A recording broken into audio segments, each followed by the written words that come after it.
Welcome back to our kettlebell clean series. We're in part 3 where we're learning about power production, how to maximize power, and make sure we're not leaking any power. There's a lot of skill involved in the clean, so make sure you check out our other 2 parts of the series. In part 1, we learned how to tame the arc and stop banging our forearms. In part 2, we fixed our rack and we said no to weak wrists and chicken wings. This is part 3 where it's all about power production.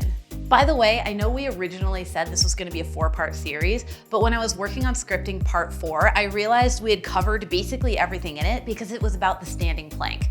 And as you know, the standing plank in our clean is the same as the standing plank in our swing. So to learn everything you need to know about the standing plank, check out part 3 of our ultimate kettlebell swing checklist and you'll be good to go with your standing plank. All right, let's do some powerful cleans. The first problem we see with power production is curling the bells up, like bicep curling them. This is a problem because you're not using your hips to power the bells up. You're using your arms. This would never work with heavy bells. One way to fix this problem is just grab a heavier bell that you can't curl. You're gonna figure out how to use your hips.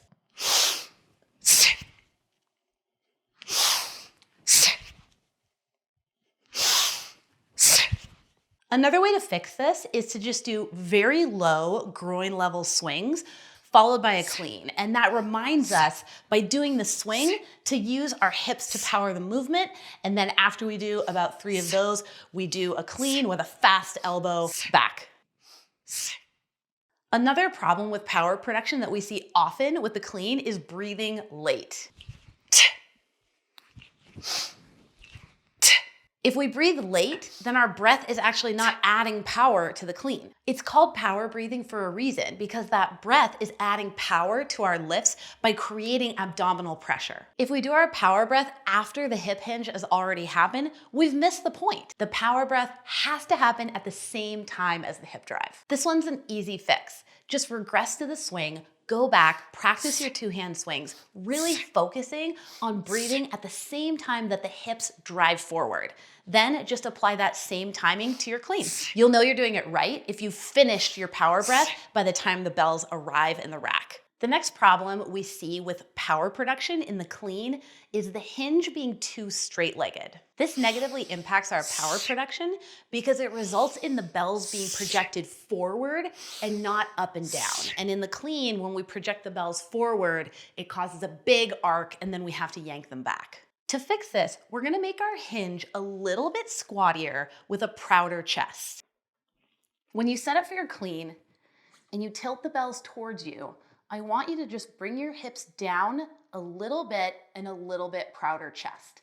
It's a subtle change, but you can see that my hips are still above my knees. I'm not fully squatting, right?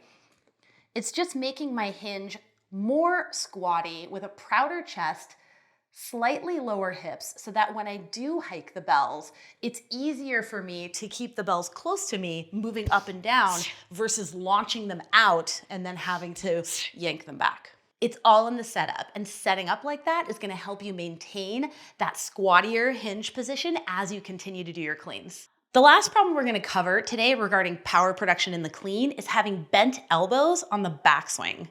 This is a problem because it puts stress on your elbows and your bicep tendons, and it puts you at risk of injury. If you're bending your elbows on the backswing, it also means that you probably don't understand the relaxation part of the clean. It's really important on the clean drop to relax our arms as we push the bells back. To fix this, we're just gonna do the same drill that we started out with, which is low swings followed by cleans. So practice those low swings, really focusing on having that relaxed and straight arm on the backswing. That wraps up our 3-part series on the kettlebell clean. In part 1, we tamed the arc. In part 2, we fixed our rack position. And in part 3, we fixed our power production. If these videos helped you fix your kettlebell cleans, please give us a like and subscribe. Keep practicing your kettlebell skills, and we'll see you in the next one.